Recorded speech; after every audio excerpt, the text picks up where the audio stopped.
Yo, what it do? Hold on, let me finish this. Alright, yo, what it do? It's your boy T-Lee, and I'm back with another fire reaction. Today we're gonna be getting into some NBA stuff again. Back with another episode. You dig me? B-Ball Explained. As you can see by the title, every NBA player who turned evil who turned evil while actively playing. You know what I'm saying? As you can see a couple of them. I can see Rodman. I don't think Rodman turned evil. Me personally, I don't think he turned evil.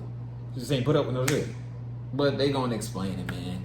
But before we get started, make sure y'all like, subscribe, turn on that post notification bell. You already know we on that road to 100K subscribers. Let's go. Ben McLemore. The assault happened back in early October of 2021 at a house party in Lake Oswego, Oregon, hosted by Robert Covington. A couple years. The victim, a 21-year-old woman, had been drinking heavily, passed out around 2 in the morning, and came to hours later to find McLemore on top of her. The case dragged on for years, but a Clackamas County grand jury finally indicted him in February of 2024. The charges included first-degree rape, first-degree unlawful sexual penetration. Yeah, he did it. You could tell by his head. He did that. And 2 counts of second-degree sexual abuse. McLemore got arrested in April of that year at Portland International Airport, where U.S. Marshals picked him up. The trial took place in June of 2025, and the jury convicted him on 3 of the 4 charges. He was found guilty of rape, unlawful sexual penetration, and 1 count of sexual abuse. He was acquitted of the second abuse charge. The judge sentenced him on July 9th to 100 months in Oregon State Prison. That's just over 8 years. He's also got about 12 years of supervision once he gets out, and he's got to register as a sex offender. Prosecutors credited the victim's courage in coming forward, calling it a message that this behavior won't be tolerated. She called the past few years the longest of her life and said she only spoke up to make sure he was held accountable. Meanwhile, McLemore's attorney tried to paint it as a short, alcohol-fueled encounter. He said he thought it was consensual. The jury didn't agree, and now he's sitting in prison because of it. Terrence Jones. Back in the early morning of July 31st, 2013, just after 2 o'clock, police were clearing people out from outside a club in Portland's Old Town when they saw Jones walking with a group. He was 21, fresh into the league with Houston. A police sergeant saw Jones walk by a doorway where 2 homeless men were sleeping. Jones yelled, "Wake up!" and stomped on the leg of one of them. Officers stopped the group half a block away and arrested him. He ended up in Multnomah County Jail on a Class B misdemeanor harassment charge, but got released on his own recognizance. The victim, Daniel Kelleher, was 46, and luckily only had a minor leg injury. He didn't even need medical care. Jones pleaded not guilty in court, and his next court... What was the reason for doing that? You an idiot.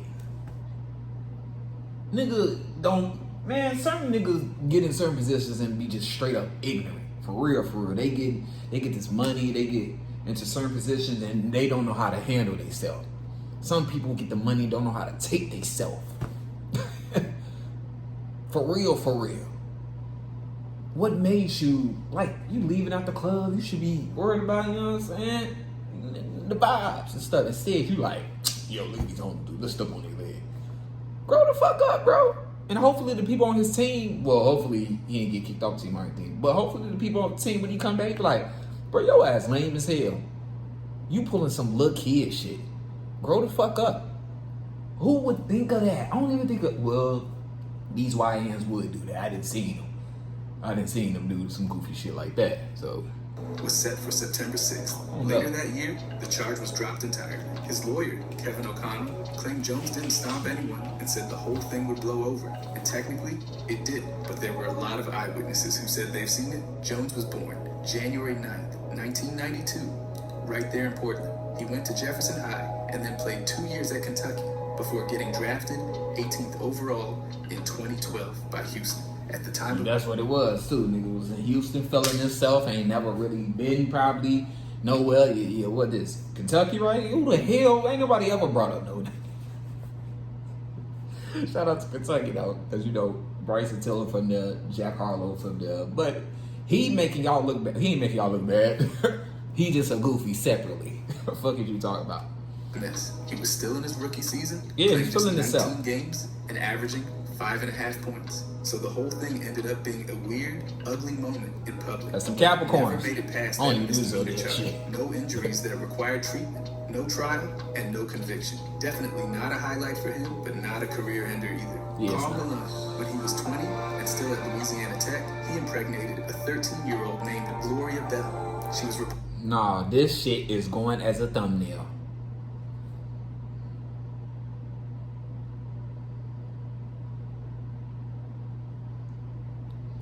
Bro. a family friend from his hometown of Summerfield, Louisiana. No criminal charges were filed because her family thought prison time would prevent him from helping financially. In 1986, Bell's family took him to court for paternity and child support. Malone didn't respond at first, but a judge ordered payments after a paternity test confirmed he was the father. He was supposed to pay $125 a week. That ain't bad. I knew he was getting bread. Instead, he reached a private settlement between 1988 and 1989. Around that same time, another case popped up involving twins Daryl and Cheryl Ford. Malone had fathered them when he and their mother were both 17. He settled that one privately too. Despite being the father, he had no relationship with Demetress Bell, the son from the case with Gloria Bell. When they finally met, Malone reportedly told him it was too late to be a father. Years later, around 2014, they started rebuilding their relationship, and by 2018, they were regularly in contact. In 2023, Louisiana Tech unveiled a statue of Malone. Not surprisingly, it sparked backlash. People questioned why someone with his past deserved public praise. Malone said he didn't care about the criticism and refused to talk about it further. Off the court, his behavior drew more fire. He was known for elbowing opponents during games and faced accusations of harassing Vanessa Bryant after his playing days were over. Between his history with minors, violent playing style... Yeah, he's just a straight up creep, and I knew he was a creep I knew it was something creepy about that nigga. It was something creepy about that nigga. I'm so glad the Bulls MJ bust his ass. You know, even though MJ is an asshole, MJ ain't do well. I don't know. We don't know. But, bro, like, you get no respect. In post-career drama, Malone's public image has taken a serious hit, and he's shown no real interest in fixing it. Miles Bridges. On June 29th, 2022, he was arrested in Los Angeles after allegedly assaulting his girlfriend, Michelle Johnson, while their 2 children were present. The district attorney filed 3 felony charges, 1 for injuring the parent of a child and 2 for child abuse under conditions likely to cause serious harm. He posted a $130,000 bond and was released. A few weeks later, he was formally charged and pleaded not guilty. On November 3rd, Bridges took a plea deal. He pleaded no contest to the felony count for injuring a child's parent. The other 2 charges were dismissed. He was sentenced to 3 years of probation with no jail time. Plus, he had to complete 52 weeks of domestic violence counseling, 52 weeks of parenting classes, 100 hours of community service, and weekly drug tests. Marijuana use was only allowed with a prescription. He was also fined and placed under a 10-year protective order that barred him from contacting the victim or getting within 100 yards. The NBA responded with a 30-game suspension. 20 of those were credited from the previous season, and he served 10 more to start 2024. Then came October 6th, 2023. Bridges was accused of violating the protective order by causing property damage. Yeah, he looked like one. Like crazy. Misdemeanor child abuse during another incident. He turned himself in a week later, posted a $1,000 bond. Watch who you lay up with. Watch who you had kids with. Was she pregnant? Yeah. She had kids though. She wasn't pregnant though. You gotta watch. Like, watch you. How did they start dating them? Did they start dating before he got on? Or was it on somebody? Oh, he basketball player. Like, but hey, watch who you be. Received a criminal summons, but in February 2024, you ladies out there, North be Carolina smart. charges were dropped because of inconsistent statements from the victim. So while Bridges avoided jail, the felony plea and multiple allegations still led to legal punishment and left a stain on his record that no stat sheet will erase. Like, cause think about it. In the early hours, some girls, you gotta realize, some girls get lucky to get out of certain situations. Cause some niggas will take it there and take your life away. Yeah, fire you up or stab you to death or choke the hell out of you to the point you unconscious in that motherfucker. You can't even, damn near don't know where you at. You like, what the fuck? Like, some girls don't, man, sheesh. oh man, like August 6, some people 2017, don't. he was arrested at a Miami condo after an argument with his wife turned physical.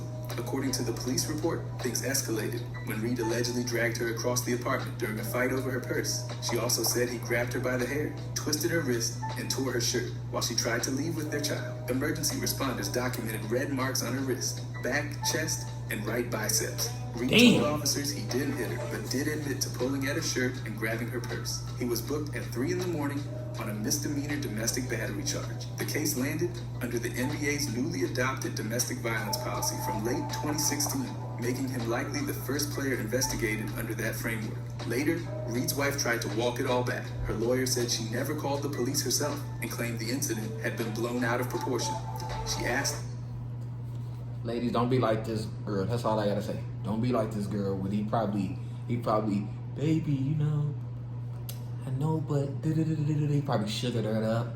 Come on, babe. You know, jumped in. A lot of y'all girls fall for that. Some of these girls ain't even, some of y'all girls ain't even pregnant by the nigga, but a lot of y'all fall for niggas. You know, the whole, hey, you know, let's talk, you fall for it. It's okay. It's okay. It's just okay. It just shows that y'all not players. Like I said, as much as girls want to be, but like I say, ladies, don't be like her. Because the only thing you do is coming back. That's almost like a nigga backstab you. Do you go back to the nigga that backstab you? That don't be making sense. That don't be adding up. That's all I'm gonna say. That do not be adding up. that the charges be dropped entirely. Do not be adding up. Do not be, ladies, 2018, little girls, to be specific. Respect yourself. Don't ever be like this lady. When you walk away, do not turn back. Don't turn back. Don't turn back. Because if he gonna play you once, then play you twice, he gonna do it. You know what I'm saying? How many times do you gotta realize the nigga ain't shit until you finally realize? And don't wait till it's too late till you realize for the nigga ain't shit and stuff.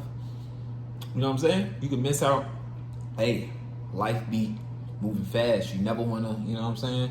Just a the NBA suspended Reed couple for words 6 for the, games for without the pay. young The combination of teen physical and injuries, ladies out his there. partial Like, admission, respect and yourself. the police documentation all factored into how Respect the yourself. responded. No matter how, Even though his I don't wife care how suffered much the that guy stakes, got the motion, NBA made it money, clear he they gonna treat take the care incident of you. seriously. It definitely left a mark on Reed's Do not reputation be and like career. this girl. You He know what I'm didn't saying? face jail Respect time, yourself. but the league suspension and public fallout were a heavy price. His situation turned into an early test case for the NBA's new approach to handling domestic violence among active players. Kevin Porter Jr. On September 11, 2023, he was arrested in New York City at the Millennium Hilton Hotel near the United Nations after allegedly attacking his girlfriend, former WNBA player Kizri Gondrezic. Prosecutors said he punched her repeatedly, left her with a gash above her eye, and squeezed her neck so hard it restricted her breathing.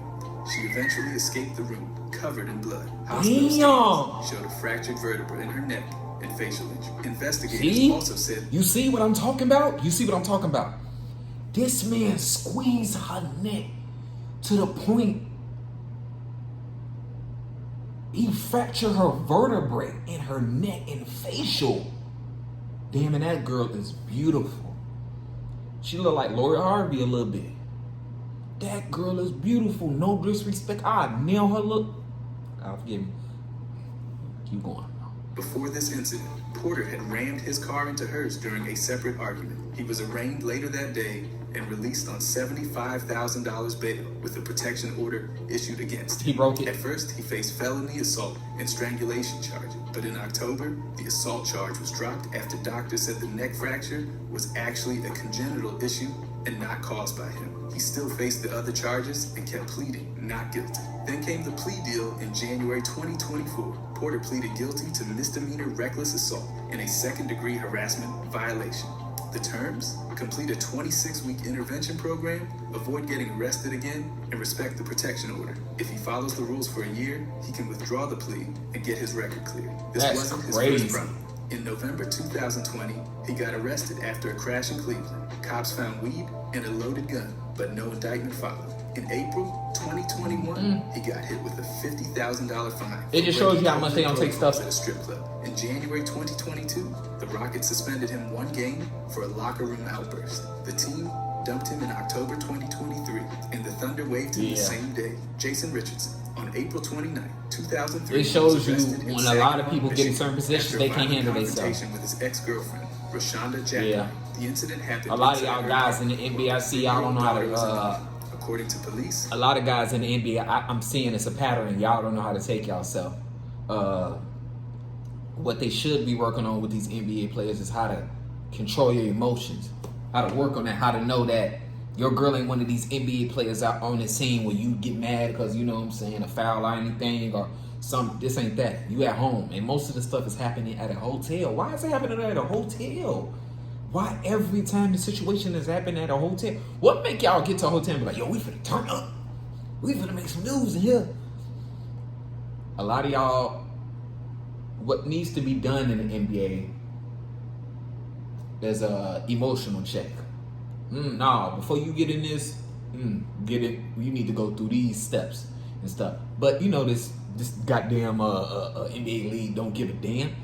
It's ran by white men. They just go play that goddamn bounce that basketball. They don't give a fuck. Jack Maine You don't. so hard into a wall that it broke. There was a visible hole left behind. Jack Maine told authorities that after pushing her, he stepped over her to reach their daughter and kicked her in the left side. Richardson denied kicking her and claimed it was self-defense. He said Jack Maine swung at him first, which caused her to hit the wall. He admitted to grabbing their daughter, but denied any intentional aggression beyond trying to protect himself. A Michigan jury didn't buy that story. Get After your about goof an ass hour out and here. a half of deliberation, they found him guilty of misdemeanor domestic violence. Following the conviction, Richardson faced a sentence that included up to 93 days in jail and a $500 fine. His bail had been set at $5,000. The NBA responded quickly, suspending him for 3 games without pay. That decision came down as part of their disciplinary process in reaction to his criminal conviction. Richardson issued a public statement saying he regretted the entire situation and accepted the consequences. He acknowledged the embarrassment it caused for his family,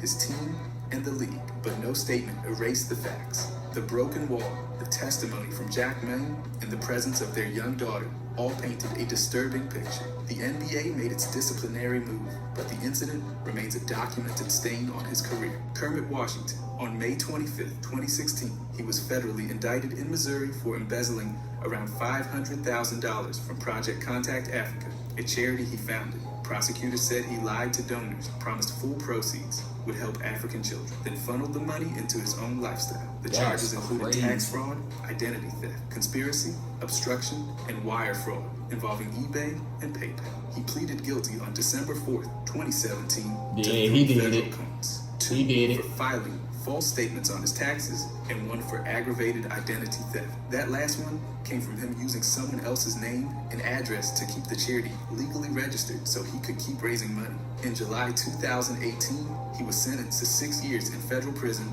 and ordered to pay $967,158 in restitution. Where did the money go? Prosecutors said he spent it on personal expenses, vacations, rent, and plastic surgery for his girlfriend. He also ran a fake charity eBay store, exploiting the tax-exempt status to avoid seller fees, costing eBay and PayPal nearly $908,000. As if that wasn't enough, he arranged shady referral deals with a lawyer named Ronald Jack Mix. Athletes got steered to Mix, who donated over $150,000 to the charity as part of a kickback scheme. Washington pocketed that too. The courts didn't offer parole. He served the full sentence and got released in October 2022.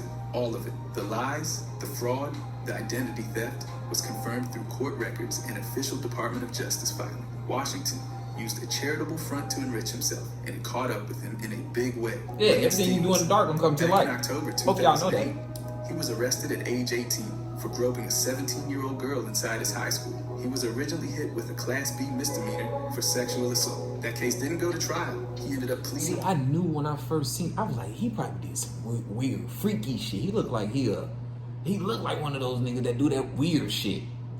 To a reduced charge of disorderly conduct, so it stayed on the books, but without the original assault label. Then 2 years later, things got worse. On August 15, 2010, police said he pushed his girlfriend, Jasmine Williams, down a concrete. You just said anybody. Look, you look like a person that do some shit like that. Well, in Brooklyn, the report claimed he followed that up by grabbing her head and slamming it into the bottom step She suffered back and head injuries with possible damage to her neck. He was arrested and charged with third-degree assault, menacing, reckless endangerment, and harassment. The prosecutor requested $7,500 bail, but Stevenson was released without it. Despite how severe the injuries sounded, the case didn't stick. It ended up getting dismissed. No conviction came from it, but at the time, Pacers president Larry Bird called the whole situation disappointing and said the organization was taking a closer look at the facts. That didn't stop Stevenson from continuing his career in the league, but the accusations left a definite stain on his early reputation.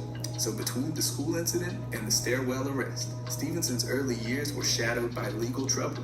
One guilty plea for disorderly conduct, one dismissed case involving serious allegations of domestic violence. No prison time, no convictions on the assault charges, but the details from both incidents were disturbing enough to follow him for years. Tom Payne, his criminal history spans 4 decades. Damn, this nigga old. I know this nigga old as shit. States. In May 1972, he was convicted of raping a woman in Georgia. He served 5 years in prison there before being transferred to Kentucky to This nigga was going. This nigga was 3 different. He went to 3 different states and was raping motherfuckers. You can tell motherfucker did that. He don't even know how to smile. Like he did like he forced like additional charges. By the late 1970s, he looked like, hurry up, Payne was motherfucker, take a convicted picture. again, this time in Kentucky for grape and sodomy. That conviction led to around 6 years behind bars, and he was paroled in 1983. Then came another arrest in February 1986. I don't like ugly. Now you turn ugly. You ugly as shit. You ugly as shit. Fuck out of here.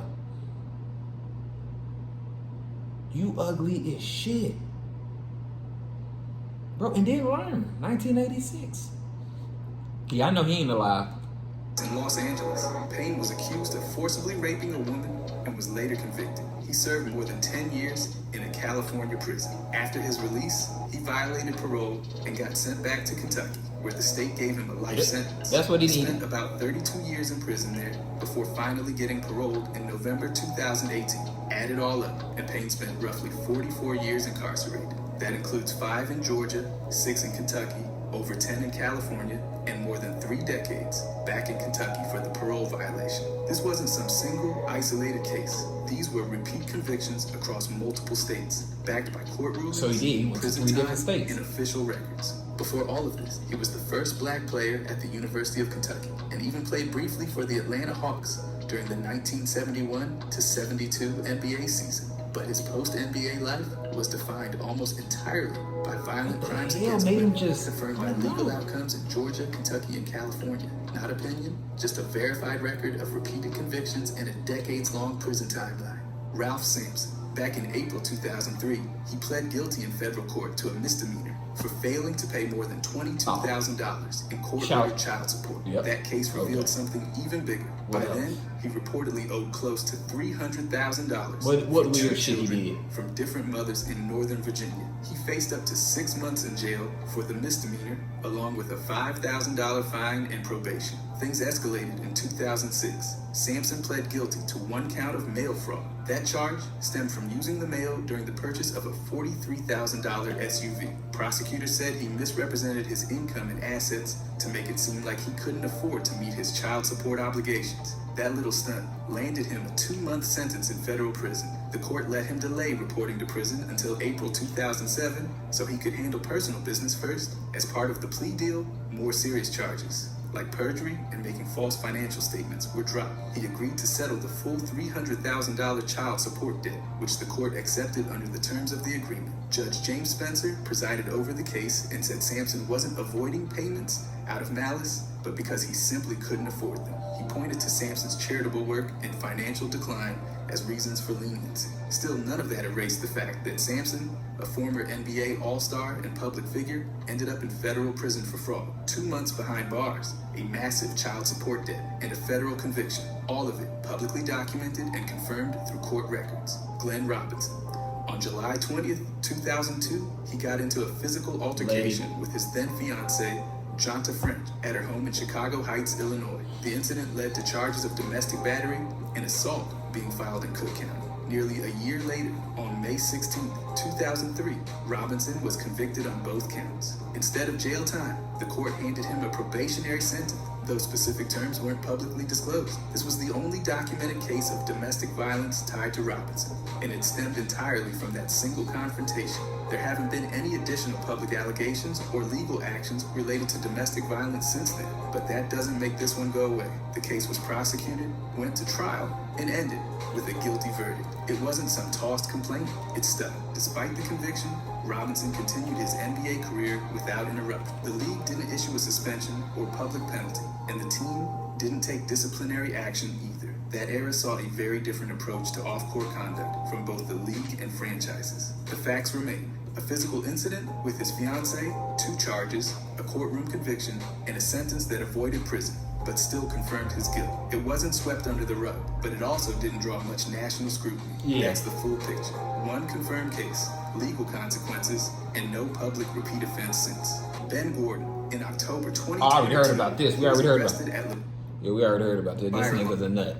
We already heard about this. We don't even need to. His legal record is basically Okay, what he's did- actively addressing through therapy and treatment. Dennis Rodman, his legal record is basically a running ad for court-mandated probation. What'd he do? Starting with the DUIs, he pleaded guilty to drunk driving back in July 2000 Please, no and lady again shit. in December 2003. Both cases ended with probation and fines. Then in January 2018, he got arrested again for DUI in Newport Beach. He failed He just a both drunk ass sobriety nigga then. and breath tests. Yeah. The result? 2 misdemeanor charges, 3 years of informal probation, and an alcohol treatment program. That wasn't his only time driving poorly. In November 2016, Rodman drove the wrong way on Interstate 5 in Santa Ana and got hit with a hit and run charge. He pleaded guilty again, received another round of 3 years probation, and was sentenced to 30 hours of community service. So basically, just a pattern of avoiding jail by nodding through courtrooms and collecting probation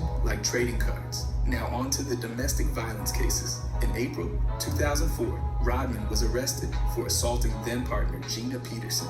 He pleaded no contest to misdemeanor spousal battery and was given 3 years of probation, 45 hours of community service, and a full year of domestic violence counseling. That same year, his ex-wife Michelle Moyer was granted a restraining order based on claims of threats and physical abuse. So to sum it up, 3 DUIs, a hit and run, and a domestic battery conviction, all tied up with a neat little bow of probation and court orders. No jail time, no long-term consequences, legally speaking. But the paper trail's there, and the pattern's hard to miss. The legal system let him walk, but the incidents keep stacking. Like bad decisions at a Vegas hotel. DeAndre Liggins, on August 31st, 2013, he was arrested in Oklahoma City after a brutal assault on his girlfriend, all while their 2-year-old son was present.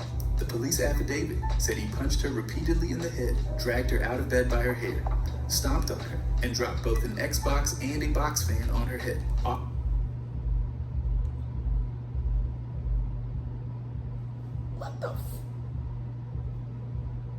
What the fuck? What's really going on?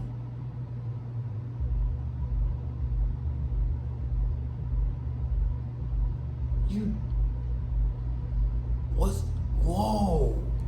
Doctors reported visible injuries to her head, neck, back, and arms. The allegations included not just physical violence, but destruction and terror right in front of a child. Liggins was booked on serious felony charges: domestic assault and battery with a dangerous weapon, domestic abuse in the presence of a minor, kidnapping, and violating a protective order. He posted an $8,000 bond and got released, but his career took a hit immediately. On September 6th, just days after the arrest, the Oklahoma City Thunder waived him. The case took a turn in February 2014. Prosecutors dropped the felony charges and accepted a misdemeanor plea for domestic abuse. They reportedly considered refiling the felony counts, but couldn't move forward without the victim's cooperation. Instead of jail, Liggins was ordered to complete domestic violence counseling and community service.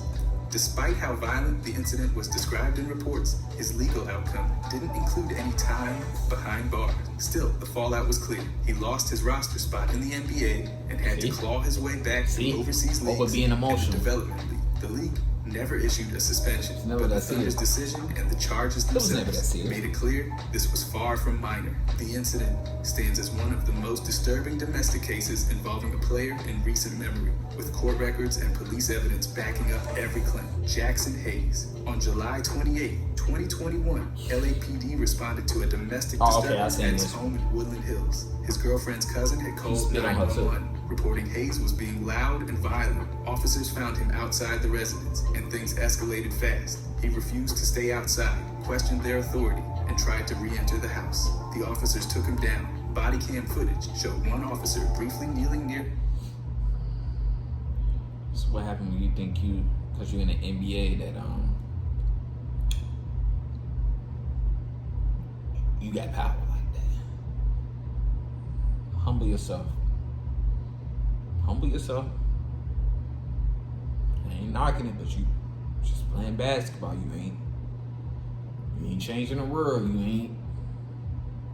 Humble yourself.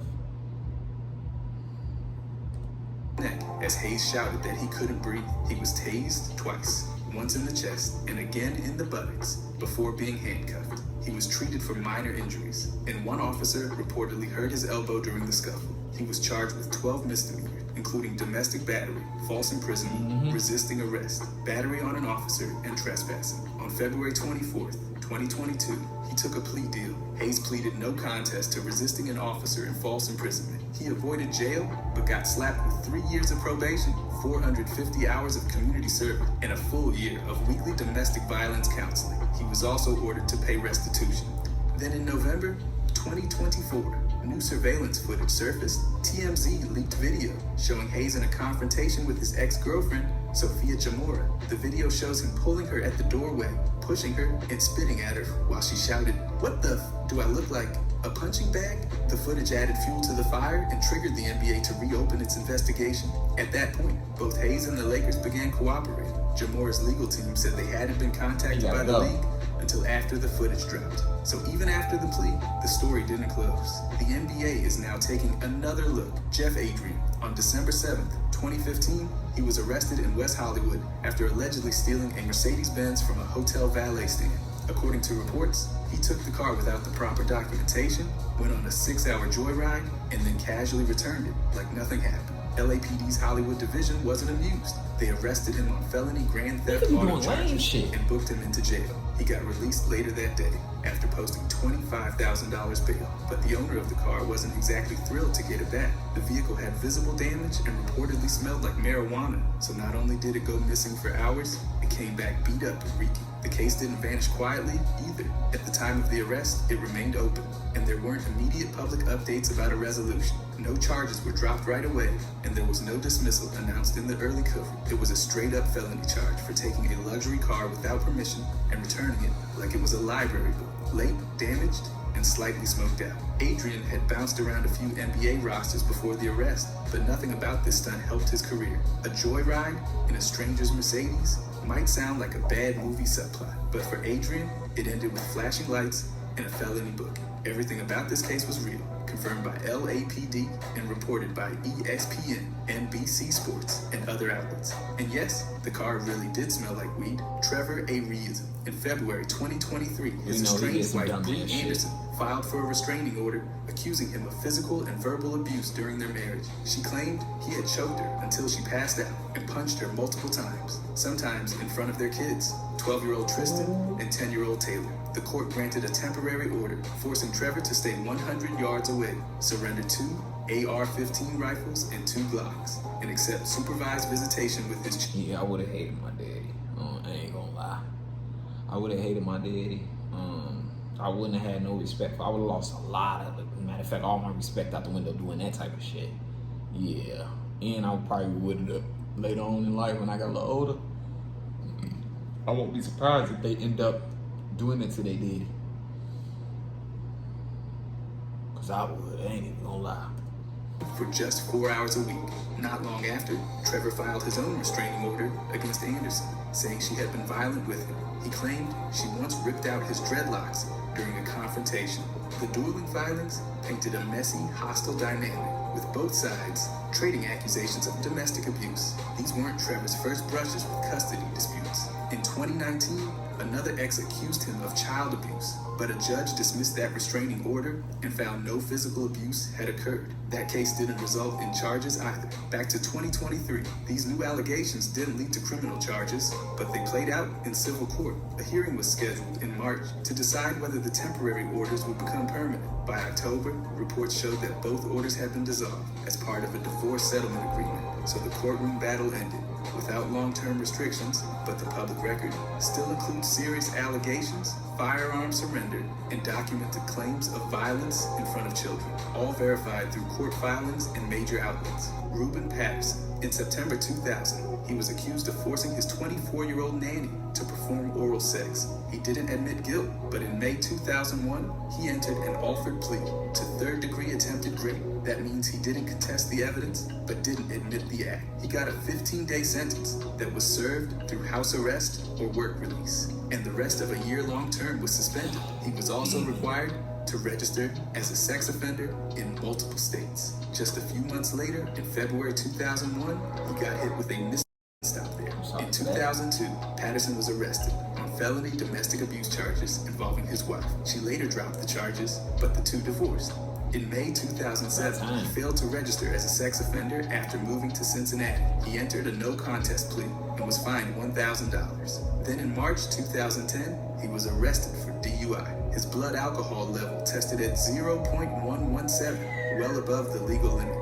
The court fined him $500, ordered him into a 3-day driving program, and required 18 months of alcohol That's not helping, abstinence. I see. And in April 2019, he pleaded guilty to failing to pay over $100,000 in child support. That debt had piled up over time, and reports say he's now making payments. The timeline stretches across nearly 2 decades. One sexual offense, multiple assaults, a DUI, registration violations, and child support evasion. Each one confirmed by legal records, media reports, and court outcomes. Darren Collison. On May 30th, 2016, police responded to a domestic violence call at his home in Granite Bay, California. His wife had called in, and when deputies arrived, they saw visible injuries on her. Collison was arrested and charged with 2 misdemeanors, one for inflicting injury on a spouse and one for domestic battery. He also picked up a 3rd charge for driving on a suspended license, though that wasn't related to the incident itself.